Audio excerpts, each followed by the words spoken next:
A narrow mountain pass once decided the fate of empires. This is the hidden story of ancient trade choke points, the silent architects of history. By the end of this journey, you will see the map of the entire ancient world in a completely new light. How did a single desert oasis fund a legendary city of stone? Why would an emperor build a wall across a barren corridor? We will travel to the strategic bottlenecks where geography itself became a weapon and a vault, quietly dictating the flow of civilizations for millennia. What forgotten corner of the map do you think held the most surprising power? The very shape of the land created these ancient power points. Think of a merchant caravan, its camels heavy with silk and jade, approaching a single, narrow gap between two sheer cliffs. It has no other choice. That narrow gap, that one unavoidable route, is the physical heart of a trade choke point. In its simplest form, a choke point is any geographic feature that forces movement through a manageable point. It could be a mountain pass, a strip of land between two seas, or a shallow river crossing in a vast desert. These were not just roads, they were natural bottlenecks, and whoever controlled that bottleneck controlled everything that wished to pass through it. This gave them a power far beyond the size of the place itself. Imagine a modern highway with 100 lanes suddenly funneling into a single toll booth. The person at that booth doesn't own the highway, but they decide who passes and what price they pay. That was the ancient reality. Open plains or wide oceans offered freedom and choice, but a choke point offered something more valuable to a ruler: control. It became a compulsory passage, a geographical toll booth where taxes could be collected, armies could be marshaled, and ideas could be filtered or exchanged. This is why historians note that the great economic networks of the ancient world were not shaped by open spaces, but were structured around these points of compression. Their power came from being unavoidable. A kingdom might own 1,000 miles of fertile coast, but if all the spice traders had to sail through a strait you commanded, your influence echoed across continents.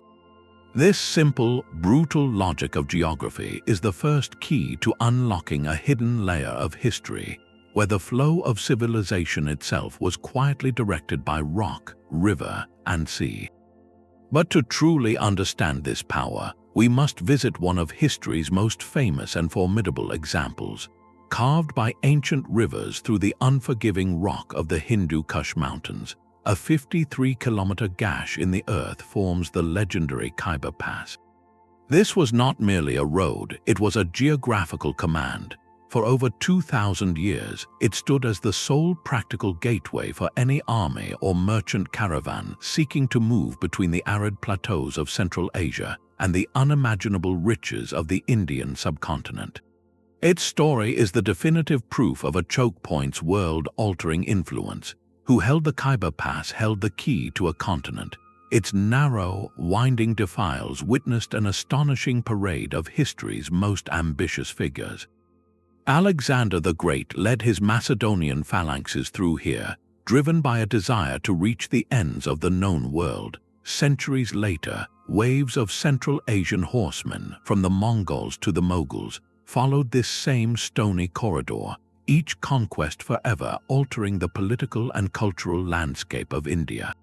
The pass did not just enable movement, it dictated the very direction of empire. Control this bottleneck, and you could unleash an army or seal a civilization away. The immense wealth of India, its spices, gemstones, and silks, was tantalizingly close on one side, but it was only accessible through this one, fiercely contested door. Yet to see the Khyber only as an invasion route is to miss half of its profound legacy. This stone gateway was also a vital conduit for peace. Along those same dusty trails, Buddhist monks carried their philosophy and art from the heart of India into Central Asia and eventually to China.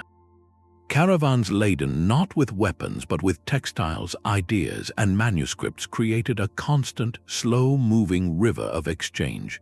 the pass became a colossal cultural blender. At its rest stops and market towns, Greek sculpture met Indian spirituality. Persian administrative practices blended with local traditions. The artistic motifs you might find on a centuries-old artifact from this region often tell a story of synthesis, a quiet merging of worlds forced together by geography. The Khyber was a place of both conflict and connection, where the demographic and artistic destiny of Asia was quietly negotiated for generations, all because of where a mountain range chose to break. Yet for every legendary pass like the Khyber, there existed an entire corridor, a sustained artery of control that could nourish an empire for centuries. Stretching over 1,000 kilometers across what is now China's Gansu province, a slender green line of life threads between two walls of rock and sand. To the south, the towering, snow-capped Kilian Mountains. To the north, the vast, whispering expanse of the Gobi Desert. Between them lies the Hexi Corridor, a geographical hallway so vital it became the very heartbeat of the Silk Road. This was not a single pass to be stormed, but a sustained, defensible route, a 1,000-kilometer-long oasis chain that was the only practical land bridge between the fertile heart of China and the waiting markets of Central Asia. Every bolt of silk bound for Rome, every jar of Roman glass destined for a Chinese noble, every new idea traveling between continents had to navigate this single, precious alleyway. Its value was so immense, so non-negotiable, that it prompted one of history's most monumental construction projects.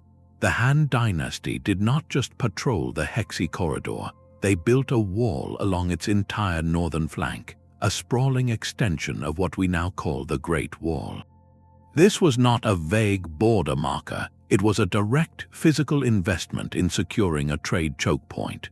The wall served as a fortified shoulder, protecting the corridor's life-giving oases and caravan towns from the shifting confederations of the northern steppes.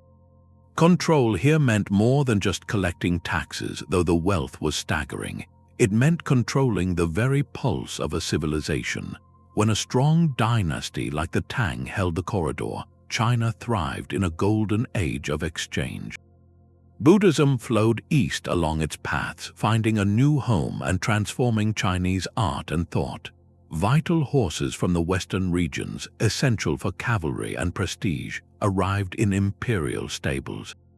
The corridor was a two-way street of influence, making China an open, connected superpower. But lose control of this geographic lever, and the consequences were immediate and profound. A rival power or a nomadic confederation seizing the corridor could strangle the empire's connection to the outside world. The flow of goods and ideas would slow to a trickle. Innovation could stagnate, and the empire, once vibrant and outward-looking, could turn inward, facing economic hardship and cultural isolation. The rise and fall of dynasties were often written in the dust of this corridor. Its story shows us that a choke point's power is not always about a single, dramatic battle at a gate. Sometimes it is about holding a door open for centuries, nurturing the flow of life that moves through it, and understanding that the moment you let go, the world outside begins to fade away. But the logic of the choke point was not confined to mountain rock and desert sand. It found an even more potent expression on the water. Picture a ship, its sails billowing, its hold packed with fragrant pepper and precious silks, sailing east from the Indian Ocean. To reach the ports of China and the wealth of the Spice Islands, it faces a simple, inescapable geographic fact. It must squeeze through a narrow channel of water, barely 2.5 kilometers wide at its tightest point, between the modern-day lands of Malaysia and Indonesia. This is the Strait of Malacca, the world's ultimate maritime pinch point. For over 2 millennia, this was not merely a route, it was the route, the supreme oceanic highway that connected the markets of the Mediterranean with the treasures of the Far East. Any vessel wishing to sail between the Indian and Pacific Oceans had to pass through this aquatic funnel. It was the shortest, fastest, and most reliable path, making it utterly unavoidable. And that unavoidable nature is what transformed geography into empire. The control of this single strait meant dominion over the most lucrative trade network on the planet. A ruler who commanded its shores could tax every sack of clothes from the Moluccas, every bolt of Chinese silk, every gem from India that sailed past. This concentrated power did not build vast inland empires, but something different, thalassocracies or sea-based kingdoms. The first great power to master this logic was Srivijaya, a maritime empire that flourished from the 7th to the 13th centuries. Based in Sumatra, Srivijaya had little need for expansive farmland. Its wealth and strength flowed directly from its control of the strait. It operated less like a traditional kingdom and more like a sophisticated nautical toll authority combined with a protective navy. It ensured safe passage for traders, maintained vital ports, and in return, it collected a share of the world's commerce.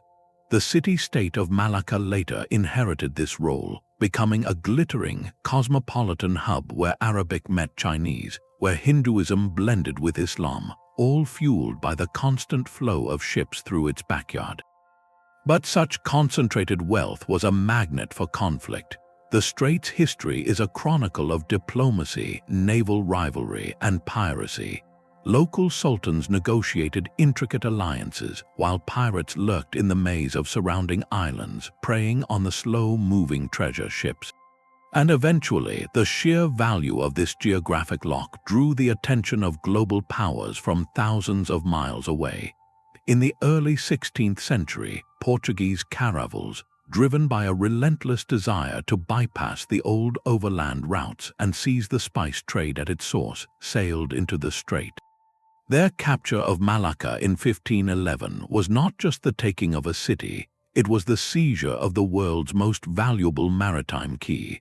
The story of the Strait of Malacca shows us that a choke point's power transcends terrain. On water, it could create cities of astonishing wealth and cultural fusion, turning a narrow passage into the beating heart of global exchange, a prize so valuable it could lure empires across unknown oceans.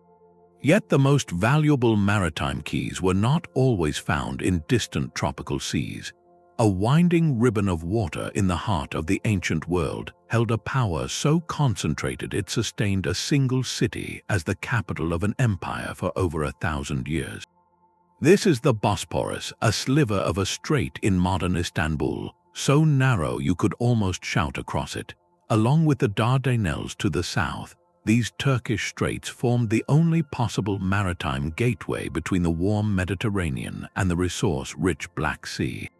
For the empire based there, this was not a trade route, it was the empire's central artery. The city of Constantinople, later the heart of the Byzantine Empire, was not built here by accident. It was placed with surgical precision upon this geographic lock. Control this short stretch of water, and you controlled the flow of life itself for the entire eastern Mediterranean. The Black Sea region, particularly the Crimean Peninsula, was the ancient world's breadbasket, a vital source of grain to feed the teeming populations of Greece, Anatolia, and beyond. Every ship loaded with golden wheat had to sail past the towering walls of Constantinople. The empire's legendary fortifications, some of the most formidable ever constructed, were not just city walls. They were the physical guardians of a choke point. They existed to protect the mechanism that fed the empire and filled its treasury with customs duties. This gave the rulers in Constantinople a lever of influence more potent than any army.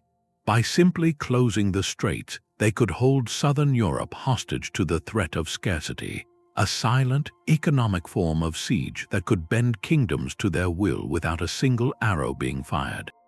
The strategic importance of this passage was so enduring, so absolute, that it attracted covetous eyes for a millennium. Viking traders turned raiders, whom the Byzantines called the Varangians, sailed down the river systems of Eastern Europe to reach these waters, drawn by the immense wealth flowing through the bottleneck. They came first to trade and some to serve as the emperor's personal guard. Their fate intertwined with the strait they sought to access, but the most decisive gaze came from the east. The rising Ottoman Empire understood this geography as clearly as the Byzantines once had. To them, Constantinople was not merely a glorious city to conquer. It was the final, stubborn bolt on a door they needed to swing open. The famed Ottoman cannons that finally breached the walls in 1453 were not just attacking a city, they were blasting open a choke point.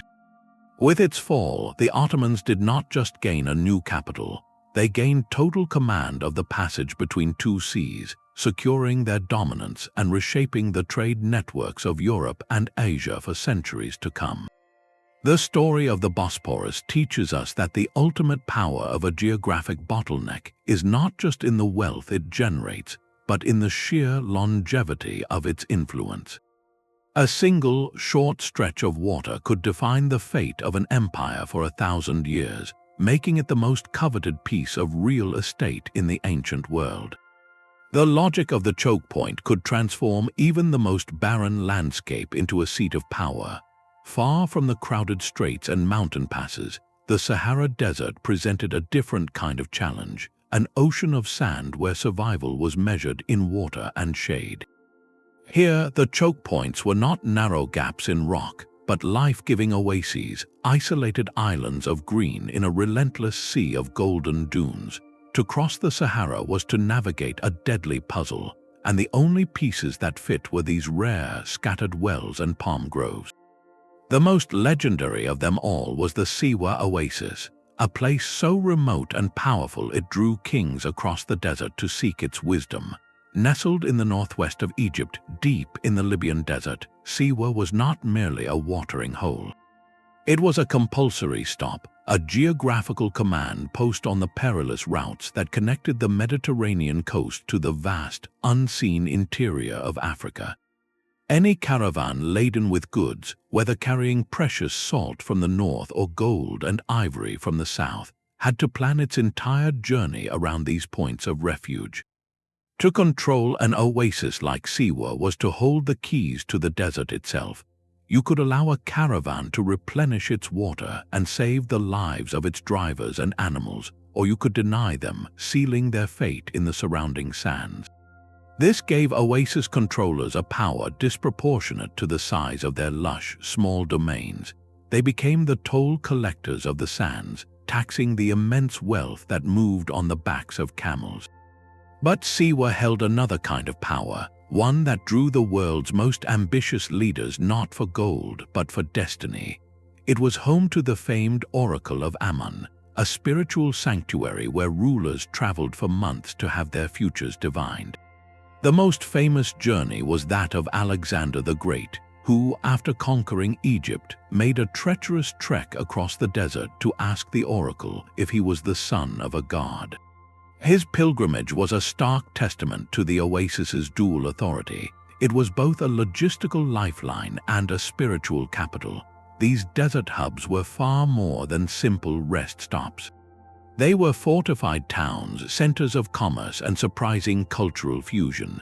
Within their protective walls, Berber traders from the north met merchants from sub-Saharan Africa. Egyptian goods exchanged hands for items from deep in the continent. Languages, customs, and beliefs mingled under the shade of date palms, creating unique hybrid cultures in the heart of nothingness. The prosperity of entire North African kingdoms hinged on this system. The Garamantes, a formidable civilization that flourished in what is now Libya, mastered the desert not by fighting it, but by controlling its oases. They developed sophisticated underground irrigation systems to sustain these hubs, turning them into nodes in a hidden network that channeled trade across the Sahara.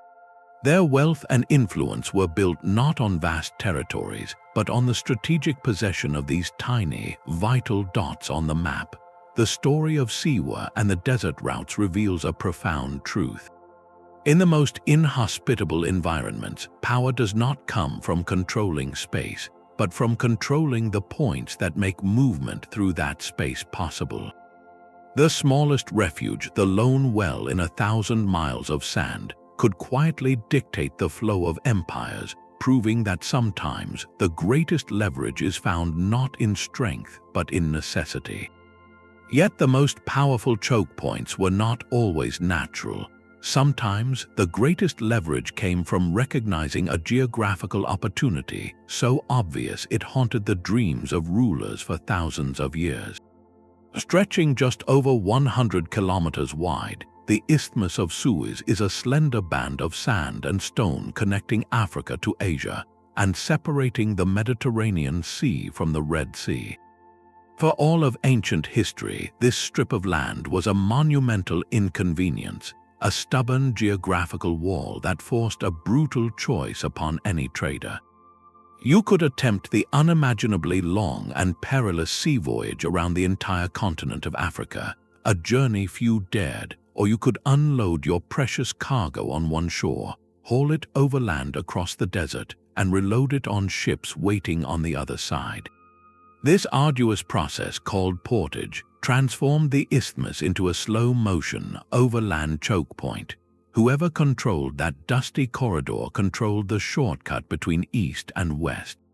The ancient Egyptians understood this potential with stunning clarity. As early as the 19th century before the Common Era, Pharaoh Senusret III ordered the excavation of a canal linking the Nile River to the Red Sea. While not a direct sea-to-sea cut, this was a visionary project, a man-made attempt to tame the geography of the isthmus and pull the wealth of the Indian Ocean directly into the heart of Egypt. It was the first of many attempts to turn this land bridge into a water bridge. Centuries later, the Ptolemaic rulers of Egypt, heirs to Alexander's legacy, revived and expanded these canals, desperate to streamline the flow of spices, incense, and silks from the east into their bustling port of Alexandria. For them, the isthmus was not just a barrier, it was a golden gate. By taxing every bale of goods that crossed their territory, they funded their lavish capital and its legendary library, turning geographical insight into cultural and economic supremacy. The Romans, ever practical, further militarized the route, stationing legions to protect the caravans and ensure their treasury received its due from this compulsory overland funnel. The Isthmus of Suez represents a unique category of choke point, one defined by its absence. It was the ghost of a passage, a missing link whose potential value was so enormous it compelled empires to spend fortunes and centuries of effort trying to manifest it. Every sack of pepper carried across that desert was a testament to a simple, frustrating truth. A few miles of land stood between them and unimaginable efficiency. This dream of connection, of finally piercing that last barrier, would simmer for millennia, a quiet obsession in the back of every strategist's mind, waiting for the moment when technology and will could finally match the ambition of the map. While empires fought over golden straits and desert oases, a different kind of treasure was flowing from the cold, misty shores of the Baltic Sea. This was amber, fossilized tree resin that washed up on beaches, glowing like captured sunlight. To the ancient civilizations of the Mediterranean, this substance was magical, believed to hold the power of the sun within it, used for exquisite jewelry and sacred objects. But between the Baltic source and the Mediterranean demand lay a continent. The route it traveled was known as the Amber Road, and its path was dictated by a formidable northern choke point. The entire Jutland Peninsula, what we now call Denmark, acted as a colossal geographical cork in the bottle of northern Europe. To move amber south, whether overland or by coastal ship, you had to navigate around this landmass, squeezing through the narrow sea passages like the Øresund, the strip of water between modern Denmark and Sweden. This created a natural checkpoint, a place where the flow of this precious commodity could be easily monitored and controlled.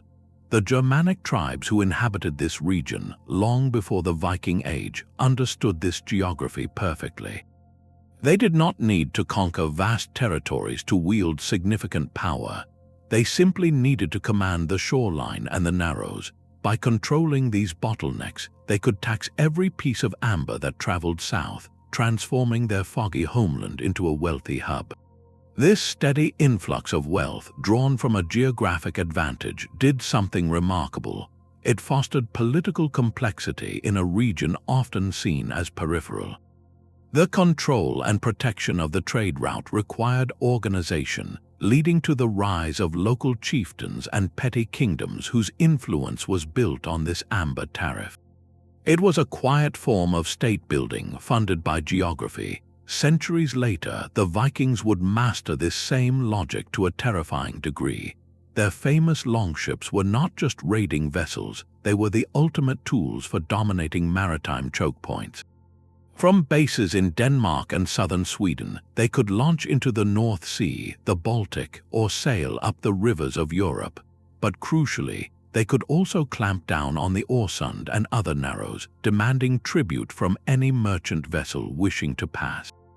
The wealth from amber and other northern goods like furs and walrus ivory provided the capital for their expansions, proving that a well-placed peninsula could be as powerful as a mountain fortress. The Amber Road's legacy is one of quiet connection over stunning distances.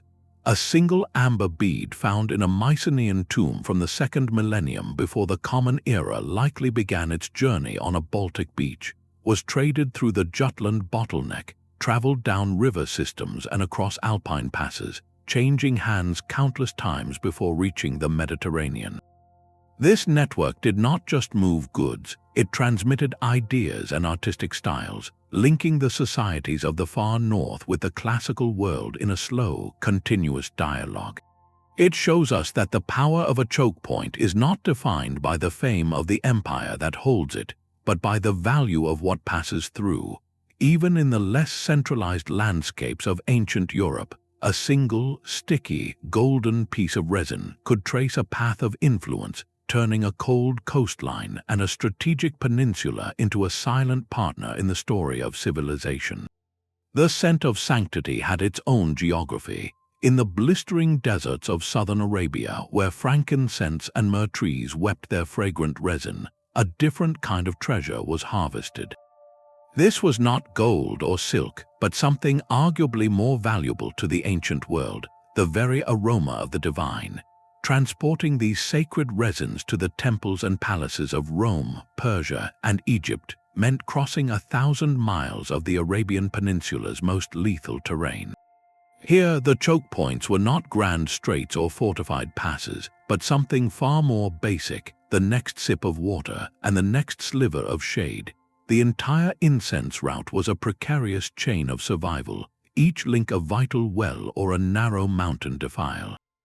To move a caravan through this landscape was to solve a deadly puzzle, and the solution was always controlled by someone else. The Hijaz mountain range, running along the peninsula's western edge, presented a formidable wall.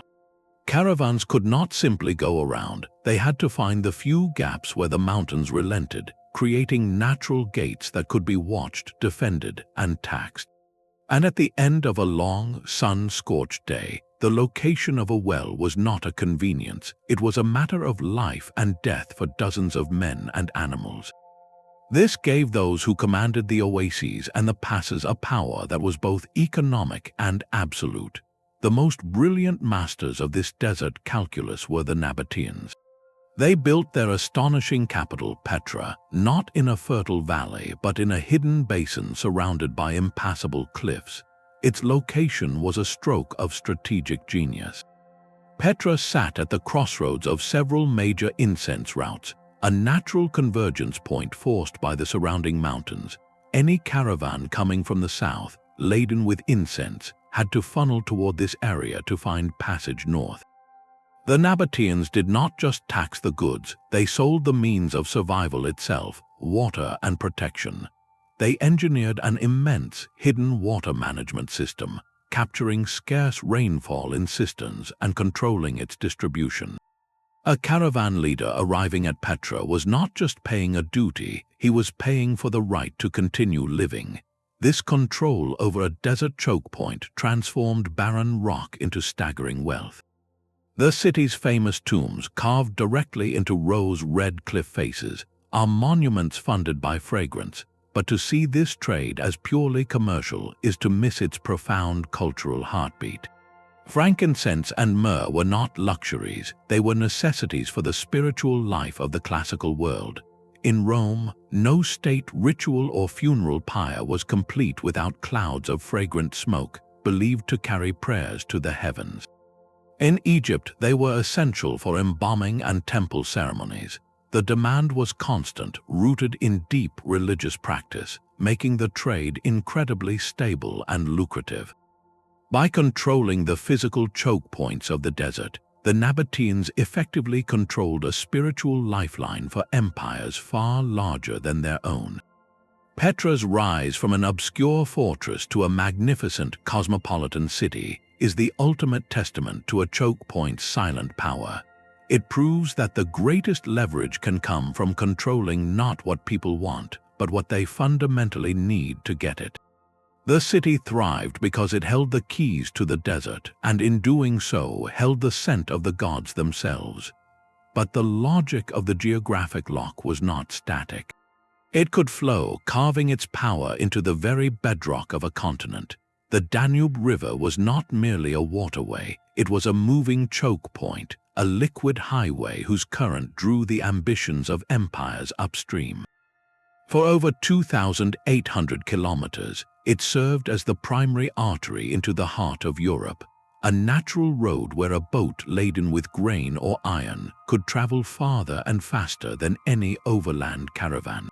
Yet the river's true strategic genius lay in its imperfections, in the places where its flow was interrupted. Where the Carpathian Mountains meet the Balkan Mountains in a dramatic clash of stone, the Danube forces its way through a series of treacherous gorges known as the Iron Gates. Here the river narrows, its currents grow fierce, and cliffs rise vertically from the water's edge. This was not a corridor, but a colossal, natural gate. For any vessel moving up or down the Danube, the Iron Gates represented an unavoidable and perilous bottleneck, a place where the river itself demanded that traffic slow to a crawl. The Roman Empire, in its relentless drive to secure a northern frontier, recognized this geographic command immediately. They did not just build a fort here, they engineered a masterpiece of control. On the Serbian side, they constructed the massive complex of Diana. On the Romanian bank, they raised the formidable fortress of Drobeta. These were not passive watchtowers, they were active instruments of regulation. A chain could be stretched across the river to halt traffic for inspection. Customs officials could levy taxes on every barrel of wine or bundle of furs. Legionaries stationed in these cliffs could monitor who entered and exited the empire's watery back door. Controlling this gorge allowed Rome to project its power hundreds of kilometers beyond the Mediterranean coast, deep into the continental interior. It transformed the Danube from an open road into a managed thoroughfare. The river became a linear choke point, a flowing border where Roman galleys patrolled and where the vibrant, chaotic world of the Germanic and Dacian tribes met the ordered, stone-built world of the south. This was more than a military frontier, it was a sustained cultural interface. Across this liquid line, goods were exchanged, but so were technologies and ideas. Roman coins and glassware flowed north, while amber, slaves, and mercenaries traveled south. The forts themselves became hubs where languages mixed and new hybrid identities began to form at the empire's edge. The enduring legacy of the Danube and the Iron Gates is a lesson in fluid power. It shows that a choke point does not need to be a single, fixed point on a map. It can be an entire system of control stretched along a natural feature, a moving frontier where the flow of civilization is quietly filtered, taxed, and directed by those who hold the keys to the passage. A vast empire is only as strong as its weakest mountain pass. For the sprawling Achaemenid Persian Empire, which at its height governed over 40 million people across 3 continents, this was not a metaphor but a daily administrative reality. The famed Royal Road, an engineering marvel stretching over 2,500 kilometers from the glittering palaces of Susa to the distant satrapy of Sardes, was the central nervous system of this colossal state. Yet this road was not a simple, open highway. Its true genius and its greatest vulnerability lay in the formidable Zagros Mountains, a towering stone wall dividing the Iranian plateau from the Mesopotamian plains. To cross this barrier, the road had to funnel through a handful of narrow, winding defiles. These mountain passes were the physical joints in the empire's skeleton, the critical choke points that made imperial cohesion not just an idea but a functioning reality. One of the most famous of these passes winds beneath the sheer cliffs of Mount Behistun. Here, the road was squeezed between rock and sky, an easily monitored and defended corridor. It was no accident that King Darius I chose this very location to carve his monumental trilingual inscription, a proclamation of his power visible to every traveler, soldier, and official who passed beneath. The message was clear: control this passage, and you control the narrative of the empire itself. The security of these passes enabled the empire's most revolutionary tool, the Angarium, or royal courier system. Herodotus famously marveled at these riders, noting that neither snow, nor rain, nor heat, nor gloom of night stayed them from the swift completion of their appointed rounds. This legendary reliability was only possible because the mountain passes were secure. A courier could change horses at a fortified station in the pass, then race on through the guarded corridor to the next province without fear of ambush or obstruction. This system turned information into instantaneous power. A tax revolt in Egypt or a border incursion in Anatolia could be reported to the heart of the empire in a matter of days, not months, and a decisive response could be ordered back with similar speed. The passes ensured that tribute, the lifeblood of the imperial treasury in the form of gold, grain, and exotic goods, flowed smoothly and predictably along the protected road. More importantly, they allowed for the rapid deployment of the empire's most potent stabilizing force, its professional army, the Immortals. A localized rebellion could be isolated and quelled before it inspired wider unrest, precisely because troops could move unimpeded through these geographic gates. This reveals a profound strategic insight. The Persian Empire's strength did not come from merely owning a vast territory on a map. It came from mastering the specific, localized points that made governing that territory possible. The Zagros passes were the locks on the empire's front door. Lose control of even one major defile, and the swift, cohesive response that defined Achaemenid rule would falter. The flow of troops would stall, information would be delayed, and regional governors might sense the weakening of the central authority. The entire sophisticated network of satrapies and officials, which allowed for remarkable cultural tolerance and local administration, depended entirely on the integrity of these rocky bottlenecks.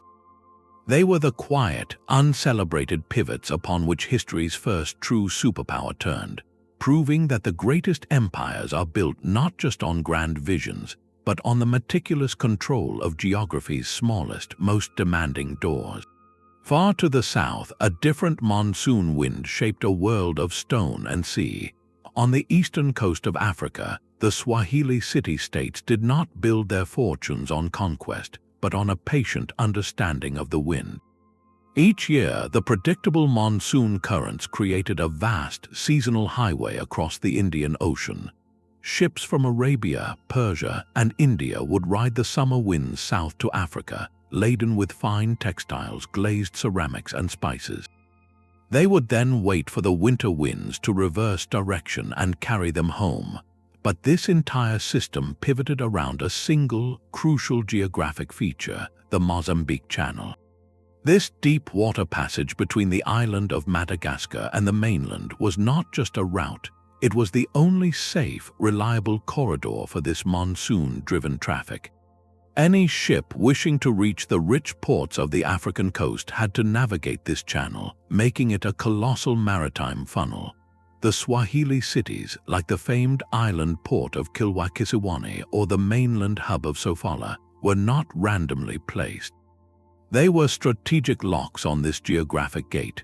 By controlling the sheltered harbors and anchorages along the channel's edges, Swahili merchants gained a quiet, profound authority. They became the indispensable middlemen between the vast African interior and the eager markets of the Indian Ocean world. The wealth that flowed through their hands was staggering. Gold from the inland kingdom of Great Zimbabwe, tusks of ivory from elephants roaming the savannah, and other regional goods moved down river and overland to these coastal ports.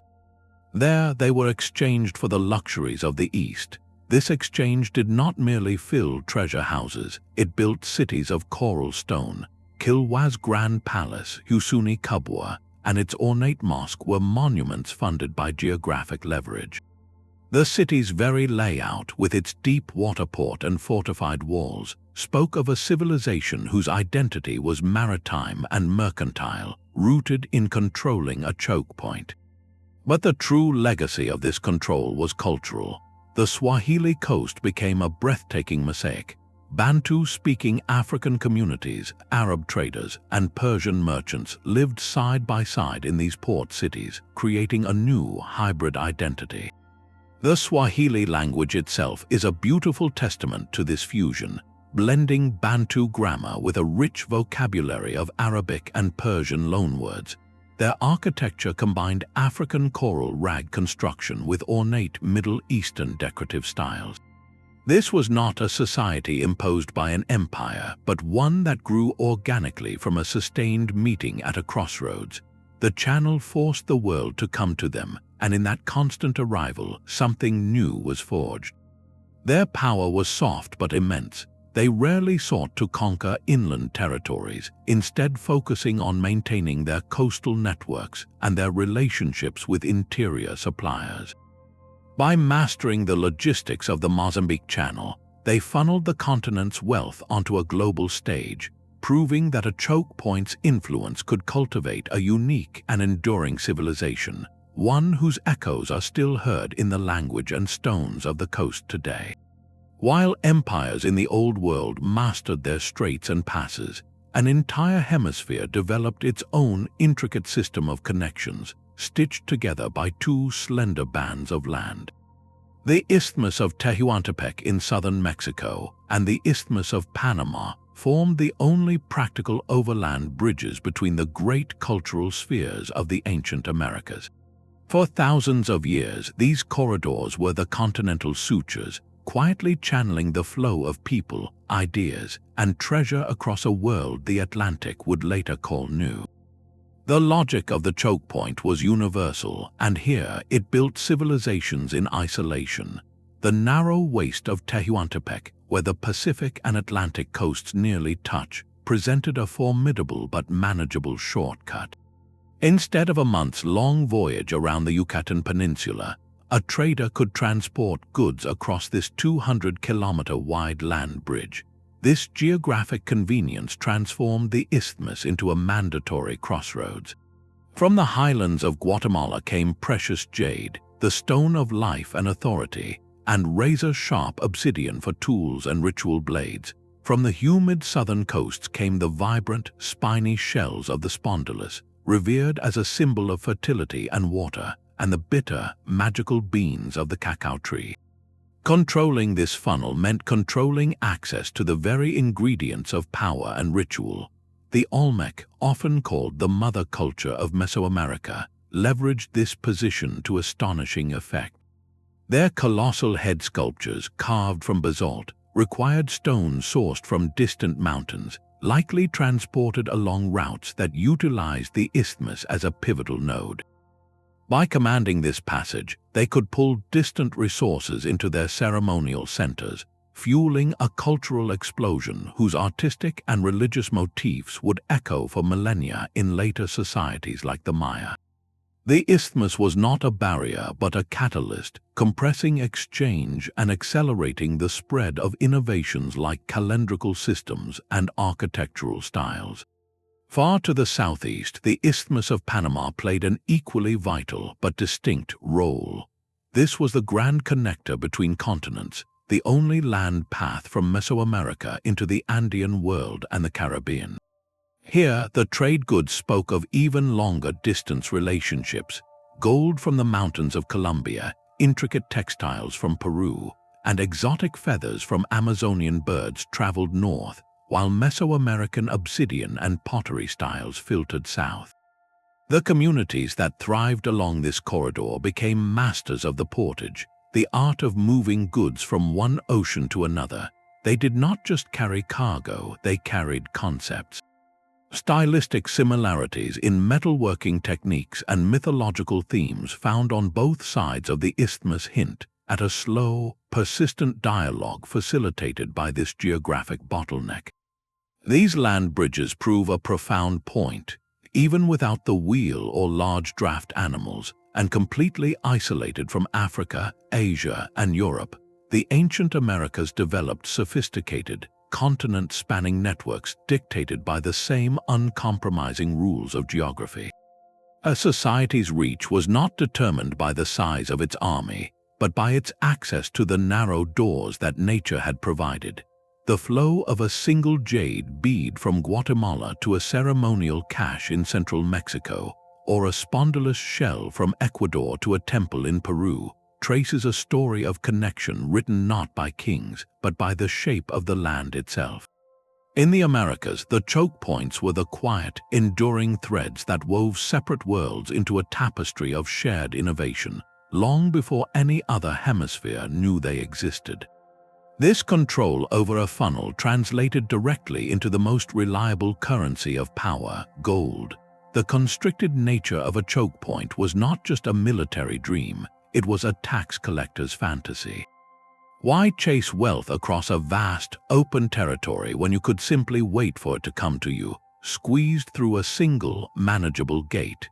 This simple economic logic transformed these geographic bottlenecks into the financial engines of empires.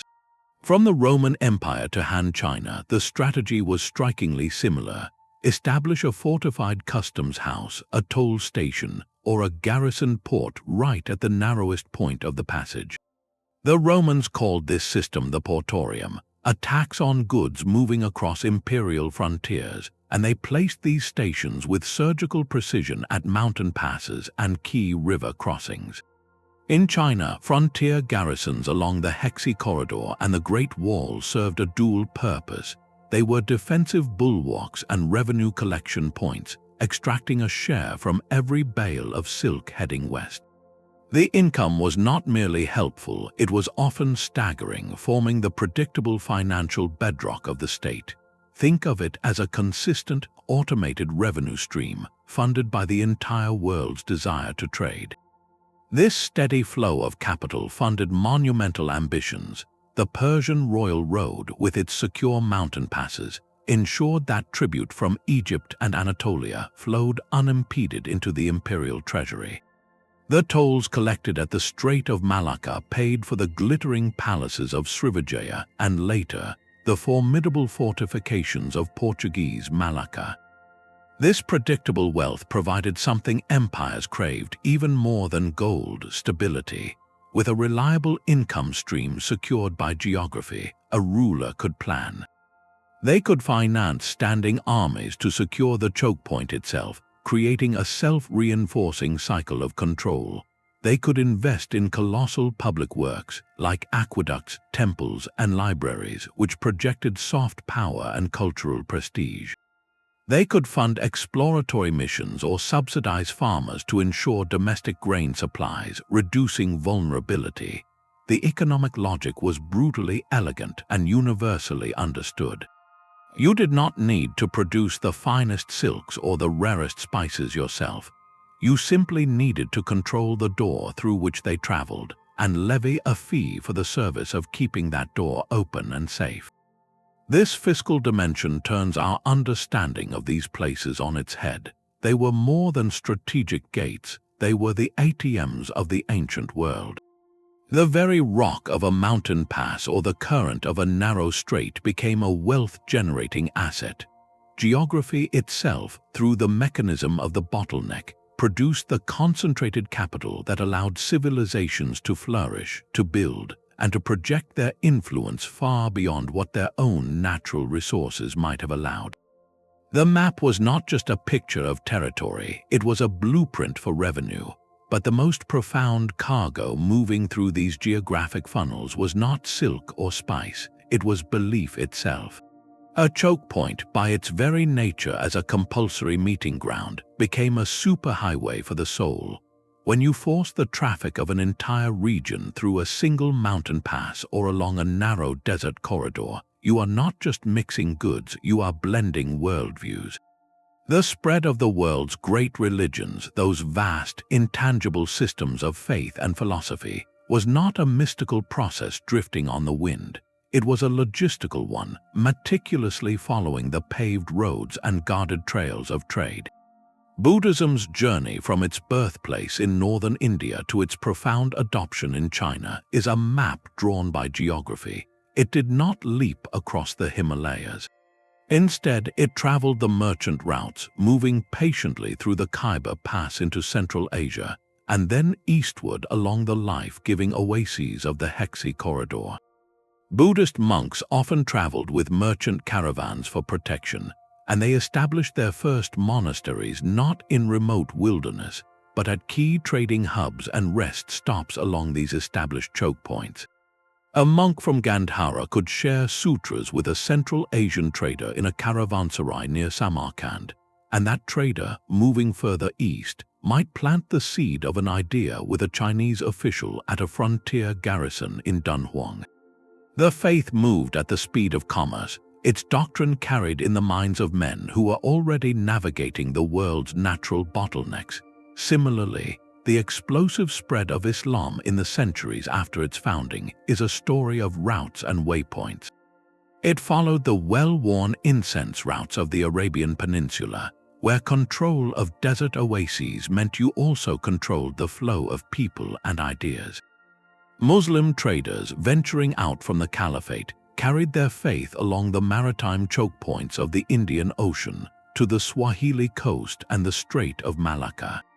Their arrival in a port city was not merely a commercial event, it was a cultural one, introducing new architectural forms, legal concepts, and a script that would be adopted for local languages. These narrow passages forced a constant, intimate exchange.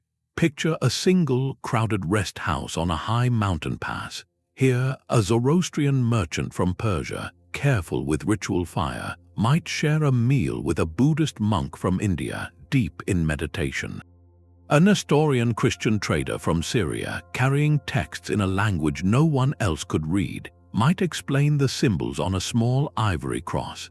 In this confined space, with time to wait for weather to clear or a caravan to form, stories were exchanged. Philosophical debates happened not in royal courts but in dusty courtyards. An artistic motif from a Greek coin carried overland for years might inspire a craftsman in Bactria who would blend it with a local style, and that new design would then travel further down the road. Languages hybridized out of necessity, creating pidgins and trade tongues to facilitate negotiation.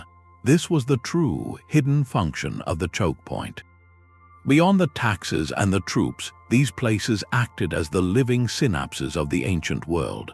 They were the points of contact where the intangible assets of civilization, faith, artistic inspiration, scientific knowledge, and technological insight were transmitted from one mind to another, from one culture to the next. The goods in the caravan paid for the journey, but the ideas shared around the fire at night were what truly reshaped continents. A new way of seeing the divine, a novel method for casting metal, or a revolutionary concept in mathematics could all hitch a ride on a bale of cloth, passing through a geographic lock and forever altering the landscape on the other side. The physical need to control these vital passages left its mark not just on maps, but on the very stone of the earth. To dominate a choke point was to build directly upon it, creating an architecture of power that served two distinct purposes: to intimidate and to invite. The most visible expression was the fortress, Consider the city of Derbent, perched where the Caucasus Mountains plunge into the Caspian Sea. For centuries, this was known as the Caspian Gates, a narrow coastal strip that was the only easy land route between the Eurasian steppe and the Middle East. To control this sliver, the Sasanian Empire constructed a colossal fortification system, with massive stone walls running from a citadel on a hill all the way down into the sea itself. It was a literal wall across the world, a statement carved in granite that said, "You pass only with our permission."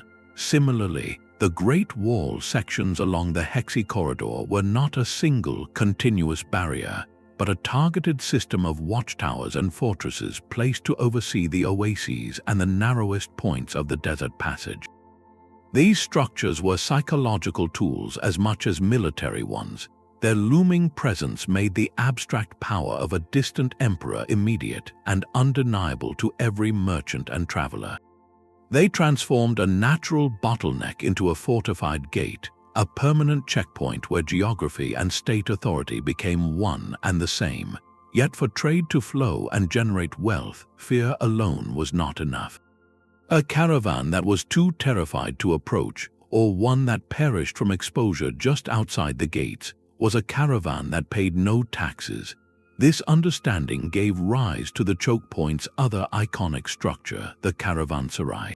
Spread along the trade routes from the Middle East to Central Asia, these were fortified inns, often a day's journey apart. Picture a high, windowless outer wall of mud brick or stone, with a single, heavy gate that could be barred at night. Inside was a secure courtyard where animals could be stabled, surrounded by rooms for merchants to sleep and store their goods. Some even had small markets or mosques. The Caravanserai was a promise of safety in a dangerous landscape. It represented a ruler's investment in the smooth functioning of the choke point. By providing predictable shelter, water, and security, they actively attracted trade, encouraging more traffic to use the route they controlled. This was the soft power complement to the hard power of the fortress. A ruler who built and maintained these way stations was not just a tax collector, but a patron and protector. This dual psychology, the mailed fist and the welcoming hand, turned a potentially lawless bottleneck into an organized, profitable enterprise. The infrastructure of fortresses and caravanserais embedded the state directly into the journey itself. Authority was no longer something you encountered only at a distant capital. It was in the shadow of the wall you passed under at noon, and in the safety of the courtyard where you slept at night. The choke point became a managed space where danger was mitigated and commerce was curated, all to ensure that the lifeblood of empire kept moving predictably through its geographical veins. Yet the power of a choke point was never a permanent grant from the map. Its influence could evaporate not by conquest, but by a shift in the wind or a spark of ingenuity. The geographical constants that empires built upon were always vulnerable to two great variables: environmental change and human innovation. A slow, relentless alteration in climate could quietly dismantle a network that had thrived for centuries. Imagine a vital oasis along the incense route, its spring fed by ancient, underground water. Over generations, rainfall patterns shift, the water table falls, and the spring becomes a trickle, then dust. The lush palm grove withers, and the caravans must find another path or perish. A maritime choke point like the Strait of Malacca relied on predictable monsoon winds to funnel traffic. A lasting change in those patterns could scatter that traffic across a wider sea, diffusing the concentrated power of the gatekeepers. Environmental shifts did not just alter landscapes, they redrew the invisible maps of economic and strategic necessity, leaving once mighty fortresses guarding empty corridors. But a more sudden revolution came from human hands. In the late 15th century, a new kind of ship, the Portuguese caravel, designed to sail against the wind, embarked on a daring gamble. Instead of paying exorbitant tolls to the rulers of the Middle Eastern land bridges or the Strait of Malacca, they sought to go around the entire system. When Vasco da Gama successfully rounded the Cape of Good Hope and sailed directly into the Indian Ocean in 1498, he did not discover a new world, but he shattered an old economic order. He had found a key that unlocked the back door. This single voyage of exploration instantly devalued the centuries-old choke points of the Silk Road. The overland routes through the Hexi Corridor and the Persian mountain passes, and the maritime funnel of the Red Sea and Egypt were no longer compulsory. Spices and silks could now flow directly from source to consumer by sea, bypassing a dozen toll stations and middlemen. The impact was catastrophic for the inland empires whose wealth was anchored to those passages. Cities along the ancient routes began a long, slow decline into quiet obscurity. The economic heart of the world shifted from the caravan trails of Central Asia to the ocean lanes controlled by European sailing ships. This is the inevitable counterpoint to the story of choke points, the story of obsolescence. A place that was indispensable for 1,000 years could become a historical footnote in a single generation. The rise of new maritime powers like Portugal, Spain, and later the Netherlands and England was directly fueled by their ability to circumvent the old geographical locks. They built their empires not on holding the narrow gates, but on mastering the open ocean and creating new, direct lines of supply. The lesson is profound. The leverage of geography is absolute only until someone finds a way to change the rules of the game. The map is fixed, but our ability to read it and to navigate it is in constant flux. The silent architects of history are not just the mountains and the straits, but also the droughts that starve them and the sailors who dare to look beyond them. What does this tell us about the power we see concentrated in certain places today? Could a new innovation or a changing climate quietly be preparing the next great shift in the world's hidden geography? This quiet power to control the flow of life also held a darker potential. A choke point was not merely a source of wealth, it was a ready-made instrument of coercion, a silent weapon that could cripple a rival without the chaos of a pitched battle. To blockade a strait or seal a mountain pass was to wage economic warfare, applying a slow, relentless pressure that could bring a proud empire to its knees. The very geography that enriched a civilization could be turned against it by anyone who understood the map. This transformed remote mountain defiles and lonely stretches of water into the most critical battlefields of their age, where conflicts were decided not by the clash of armies but by the suffocation of supply. The defenders of Constantinople perfected this art. When hostile fleets approached the Bosporus, the Byzantines did not always meet them with conventional ships.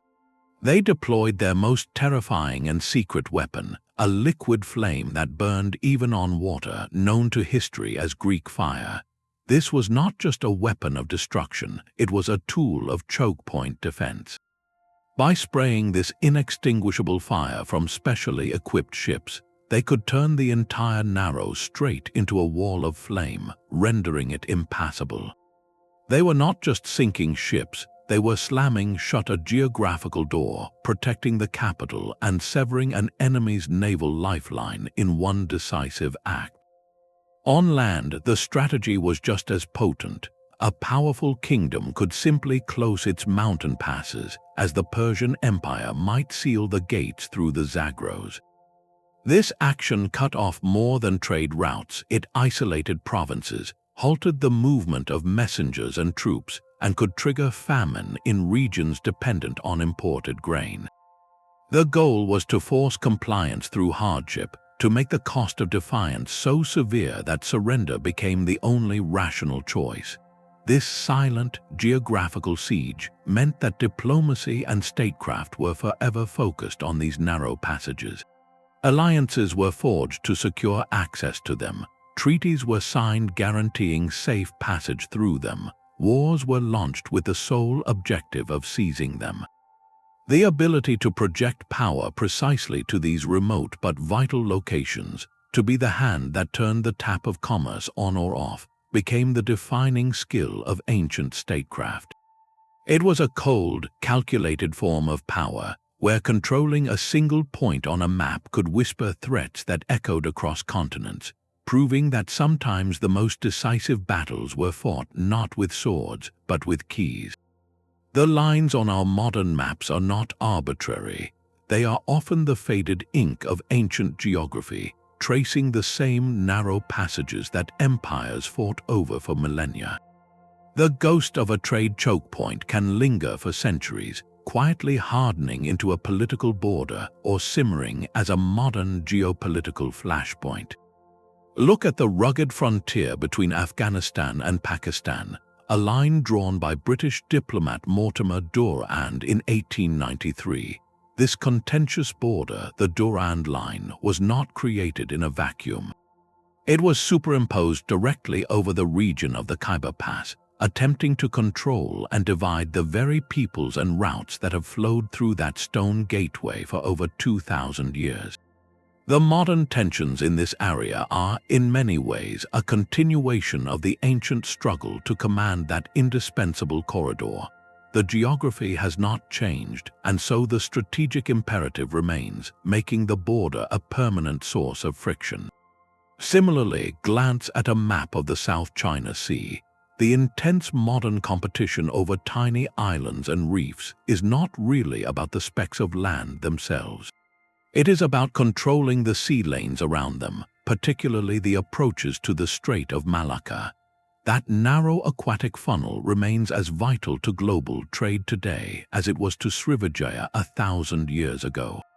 Over 1/4 of the world's maritime trade, including the majority of oil shipments to East Asia, still passes through this choke point. The modern naval posturing and island building are contemporary expressions of an ancient logic. Whoever controls the strait holds immense economic and strategic leverage. Even the complex politics of the Turkish Straits, the Bosporus and the Dardanelles echo in modern treaty rooms. Their control was a central pillar of Byzantine and Ottoman power, and today their status is governed by the 1936 Montreux Convention, a critical piece of international law that regulates naval passage between the Black Sea and the Mediterranean. This agreement is a direct, legal acknowledgement of the Strait's enduring role as a geopolitical pivot, a fact deeply understood in NATO planning and regional diplomacy. The resources and routes that were valuable millennia ago, from wheat and silk to oil and container shipping, often remain the same prizes, just wrapped in new technology. This deep geographical history provides a crucial, often missing, layer of context for understanding modern conflicts. It suggests that today's headlines from these regions are rarely about new disputes, but are frequently the latest chapter in a very old story. It is the persistent story of who gets to control the world's narrow places, the compulsory passages where geography itself concentrates power and invites rivalry. When we see a news report about tensions in a strategic strait or a contested mountain border, we are not just watching current events unfold. We are witnessing the long echo of a geographic truth that ancient merchants and emperors understood all too well. The map may have new names and new flags, but beneath them, the old bones of the earth still dictate the flow of our world. The geography of fear was not confined to ledgers and battle plans. It lived in the stories people told around their fires. The very real terror of navigating a narrow, treacherous strait like the Bosporus found a voice in one of the ancient world's most enduring legends. Greek storytellers spoke of the Symplegades, the clashing rocks, a pair of living stone sentinels that would smash together, crushing any ship daring to pass between them. This was the mythological heart of the quest for the Golden Fleece. Jason and his Argonauts had to sail this gauntlet, releasing a dove to time the rock's movement before making their own desperate, swift passage. The tale is a perfect metaphor, a narrative encoding of the very real, gut-wrenching anxiety sailors felt approaching a physical choke point. The unpredictable currents, the looming cliffs, the feeling of being funneled into a deadly trap. all of this was transformed into sentient, crushing stone.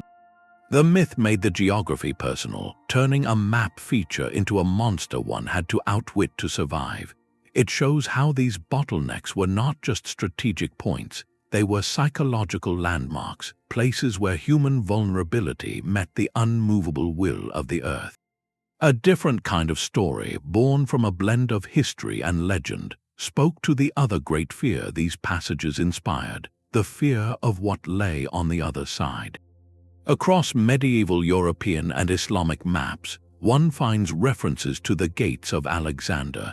This was a legendary barrier, a great wall of iron or brass said to have been built by Alexander the Great in a distant mountain pass, often placed in the Caucasus, to hold back the savage tribes of Gog and Magog. While Alexander did campaign near the Caspian Gates, the historical reality is less important than the cultural need the story fulfilled. The Gates of Alexander are a mythologized choke point. They represent the ultimate geographical lock, a man-made seal on a natural door, separating the ordered, civilized world from the chaotic, unknown wilderness beyond. The story gave tangible form to the deep-seated anxiety that the steppe nomads, the Scythians, the Huns, could come pouring through a mountain pass at any moment. By attributing its construction to a legendary conqueror, it also expressed a longing for permanent security, a hope that one brilliant leader could finally solve the geographical problem of a vulnerable frontier forever. These myths did more than just explain geography, they gave it profound cultural meaning. A choke point in a story was never just a location, it became a symbol. It was a trial to be overcome, a test of courage and cleverness, as with Jason and the Symplegades. It was a sacred boundary, a line between the profane and the divine, the familiar homeland and the alien outer darkness, as with the Gates of Alexander. By weaving these narrow places into their foundational narratives, ancient civilizations were doing something remarkable. They were acknowledging, in the language of story, the outsized power these spots held over their collective fate. The narratives transformed anxiety into archetype. The physical challenge of getting a ship or a caravan through a tight spot became a hero's journey. The strategic necessity of defending a pass became a cosmic struggle between order and chaos. In this way, geography directly authored legend. The shape of the land dictated the shape of the stories people used to understand their world. A civilization defining itself against the unknown would inevitably place a great, mythic gate in the mountain pass that was its most vulnerable point. The story was a map of their fears and their aspirations, drawn not in ink, but in epic poetry. It reveals that long before generals and merchants calculated the value of a strait, poets and priests had already sensed its power, immortalizing the choke point not as an economic fact, but as a fundamental feature of the human imagination. The stones themselves hold receipts for this ancient commerce. While legends and ledgers tell one story, the silent testimony of archaeology provides another, more tangible layer of proof. Across the world, the ruins of forgotten way stations and sunken ships offer a physical archive of the choke point's power, a concrete record of the globalized world that thrived at these narrow gates. Consider the ruins of Palmyra rising from the Syrian desert. To walk through its grand colonnade today is to traverse the skeleton of a classic desert choke point hub. This was not a naturally fertile paradise but a deliberate oasis, a compulsory stop on the routes between the Roman Mediterranean and the Persian Gulf. Its archaeology reveals a city built entirely on geographic leverage. Excavations show not just temples and tombs, but vast, fortified caravanserais where hundreds of camels could be stabled behind protective walls. Inscriptions found there are carved in multiple languages: Greek, Aramaic, Latin, a permanent record of the linguistic cocktail spoken in its markets. The artifacts are a map in miniature, fragments of Chinese silk, Roman glass, and Indian ivory all mingling in the same dust, proving that the world's luxuries were funneled through this single, sandy crossroads. Far to the east, along the bleached edges of the Hexi Corridor, a different kind of ruin stands sentinel. The crumbling watchtowers and fortress walls built by the Han Dynasty are not merely scenic. They are a fossilized security system. Archaeologists studying these sites find more than just military barracks. They uncover storerooms for grain to supply caravans, administrative offices for scribes recording customs duties, and refuse pits filled with broken pottery that tells a story of constant occupation. The very style of the roof tiles or the design on a discarded coin can show the blend of Central Asian and Chinese influences, evidence of the cultural exchange that happened under the watchful eyes of the garrison. These structures were the physical mechanism of control, the checkpoints where the Han state transformed a geographical hallway into a taxable, managed space. Beneath the waves, another kind of evidence lies preserved. The floor of the Strait of Malacca is a museum of lost cargo. Shipwrecks from different centuries rest there, each a time capsule of the trade that once choked this aquatic funnel. One wreck might hold stacks of Chinese celadon ceramics, bound for a royal court in Persia. Another might be filled with bronze gongs from Java or raw tin ingots from local mines. The diversity of these cargoes, often found on a single vessel, paints a vivid picture of the strait's role as a consolidator. Goods from all over Asia were gathered in ports along its shores, loaded onto ships, and then funneled through the narrow passage. Each sunken hull is a silent witness to the immense value and the immense risk of navigating the world's most lucrative maritime lock. This material evidence allows us to move beyond the writings of historians, which often focused on kings and battles, and touch the lived reality of the merchant, the sailor, and the toll collector. A single coin minted in Rome but found in a hoard in southern India traces an entire journey through taxes paid and goods exchanged. A shard of distinctive blue-glazed pottery from Persia, unearthed in a Korean tomb, charts a course across mountain passes and overseas. These objects are the forgotten paperwork of globalization, proving that the intense interconnection we think of as modern has ancient, deep roots in the soil and silt of the world's strategic narrows. They show us that these were not just points on a map, but vibrant, messy, crowded worlds where the planet's diversity was compressed, traded, and forever intertwined.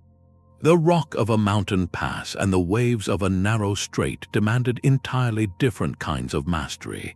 Land and sea choke points, while sharing the same foundational logic of compression, gave rise to distinct strategic worlds, each fostering a unique culture of power. To hold a land-based bottleneck like the Khyber Pass or the Hexi Corridor, you first had to command the territory around it. This was the domain of infantry, cavalry, and stone. Success meant building formidable castles directly into the cliffs, raising walls across the valleys, and garrisoning troops who could withstand sieges. This kind of control naturally favored vast continental empires like Persia, Rome, or Han China, whose strength was measured in the square miles they administered and the legions they could march along paved roads.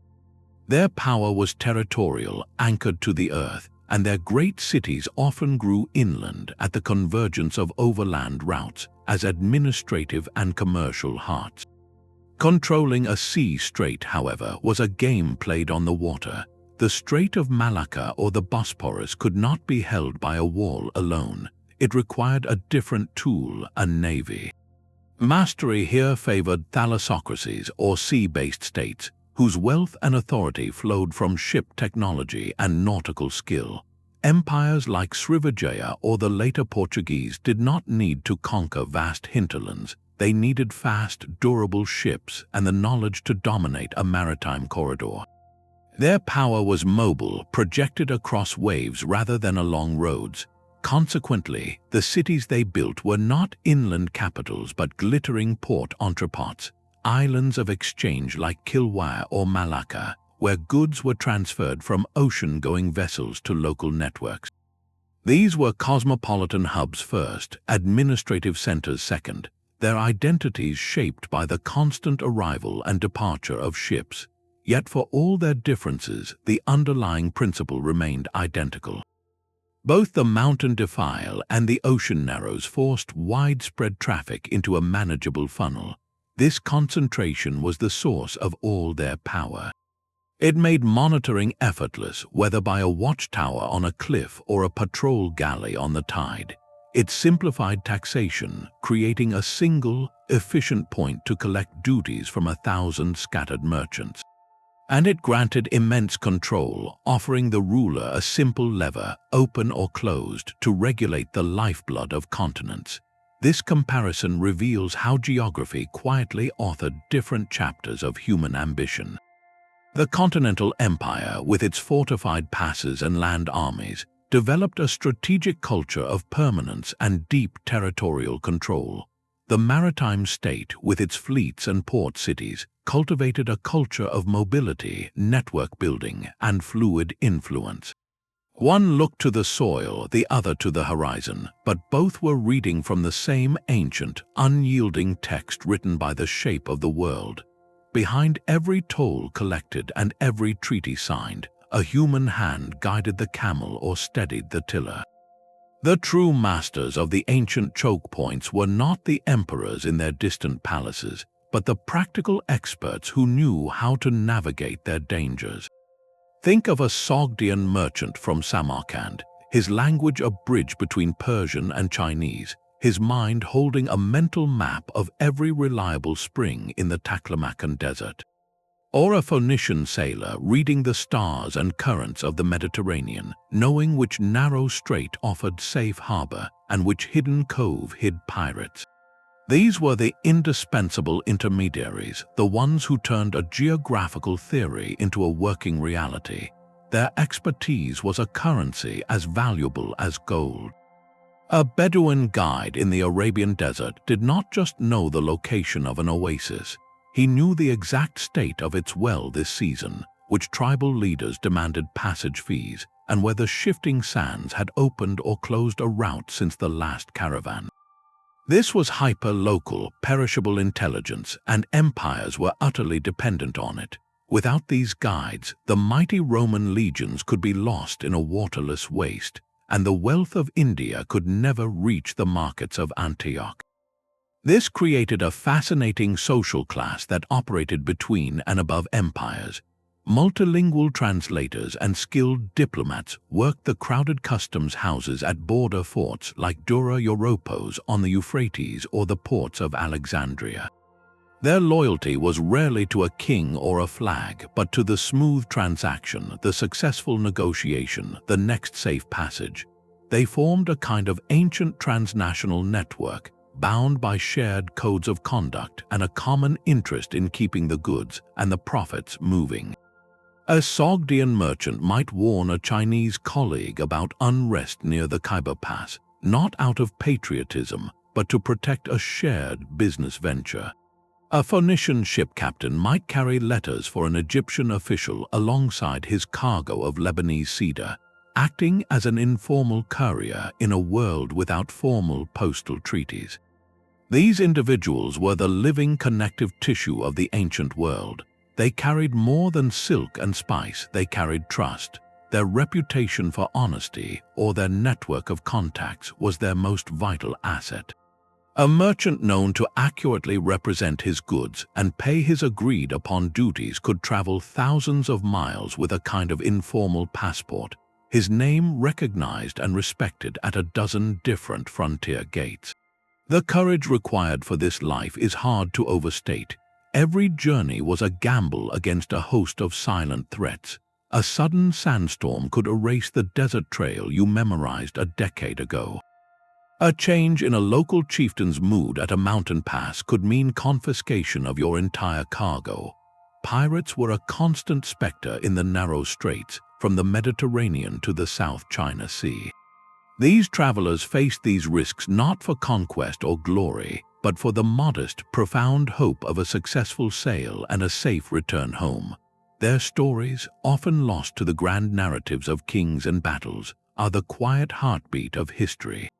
They remind us that the magnificent flow of civilization, the exchange that built libraries and funded cathedrals, relied on the skill of a sailor navigating a moonless night in the Bosporus, the sharp eyes of a lookout in a mountain pass, and the patient negotiation of a translator haggling over a customs fee in a language neither ruler fully understood.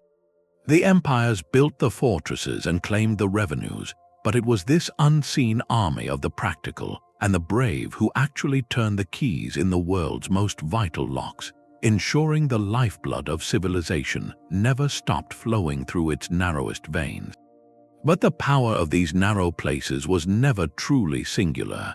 A single choke point could shape a kingdom, but when linked together, these geographic levers formed something far greater, a sprawling, intercontinental nervous system. This was the network effect of the ancient world, where the fate of a desert oasis in Arabia was quietly tied to the prosperity of a port in India, and a war in Central Asia could send ripples all the way to the markets of Alexandria. Each compulsory passage did not exist in isolation. It was a node in a vast, fragile, and astonishingly resilient web. When one link in this chain was severed, the entire system adapted, rerouting the lifeblood of trade through other narrow gates. A major conflict along the overland Silk Road, for instance, did not halt global exchange. It simply pushed more traffic toward the maritime choke points of the Red Sea and the Indian Ocean. This sudden shift could bankrupt cities along the old route while making new fortunes for the ports that controlled the alternative funnels. The network was always recalibrating, finding new paths of least resistance, proving that while a single point could be controlled, the collective flow of civilization was remarkably difficult to stop entirely. This interconnectedness meant that no great civilization, no matter how proud or powerful, operated in a vacuum. A decision by a Chinese emperor to close the western frontier gates could, over years, lead to a scarcity of silk in Rome, subtly inflating prices and shifting diplomatic priorities. A volcanic eruption in distant Indonesia, disrupting the spice harvest, could eventually lead to empty shelves in a Persian bazaar thousands of miles away. The shock traveled slowly by camel and sail, but it traveled surely, transmitted through each successive toll station and port. This was the first slow-motion web of globalization, long before the word existed. It demonstrates a profound truth that localized geography, when connected, wove together the destinies of disparate peoples into a single, shared narrative. The farmer on the Nile, the miner in the Andes, the glassblower in Venice, and the pearl diver in the Persian Gulf were all, however indirectly, participants in the same story, a story authored by the mountains, seas, and deserts that forced their worlds to meet at a handful of narrow doors. From the windswept Khyber Pass to the bustling Strait of Malacca, we have traced a world shaped not by open spaces but by narrow ones. These ancient trade choke points were the silent, strategic hearts of civilization, the points where geography itself whispered commands. They dictated the flows of wealth, the migrations of ideas, and the very architecture of power. More than mere routes on a map, they were active levers of history. A single mountain defile could fund an empire's golden age, a lonely desert oasis could become a spiritual capital, and a tight sea lane could forge a new language from the meeting of 100 tongues. They were the original crucibles of cultural fusion, where beliefs blended and innovations were exchanged not in royal courts, but in the crowded courtyards of caravanserais and the holds of ships waiting for the tide to turn. The legacy of these geographical gatekeepers is not confined to dusty history books. It is etched into the modern world in ways we often overlook. Look at the political borders that spark tension today, and you will frequently find them drawn over an ancient pass or strait, a modern attempt to manage an age-old point of compression. Our foundational myths, from clashing rocks to great walls holding back chaos, are often stories born from the very real anxiety of navigating these compulsory passages. And our entire concept of global connection, of a world linked by invisible threads of exchange, finds its deepest roots in these networks of stone and sea. So the next time you look at a map, let your eye linger on the quiet places, the narrows and the gaps, that slender strait between two continents, that single break in a rugged mountain chain, that tiny dot of green in a vast tan desert. These are not just features. They are the quiet architects. They hold the loudest echoes of our shared human journey, a testament to how the flow of civilization has always been guided by the unyielding hand of the earth. If this journey through the corridors of history has shifted your perspective on the map, we would love to hear which choke point story resonated most with you. Share your thoughts below and subscribe for more explorations into the hidden frameworks that shaped our world.